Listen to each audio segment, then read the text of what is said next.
بسم الله الرحمن الرحيم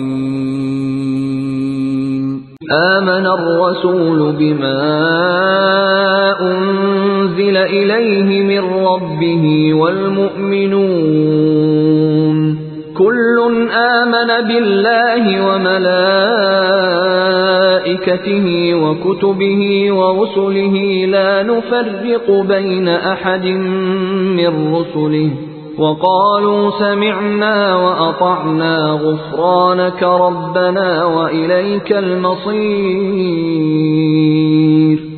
لا يكلف الله نفسا إلا وسعها لها ما كسبت وعليها ما اكتسبت ربنا لا تؤاخذنا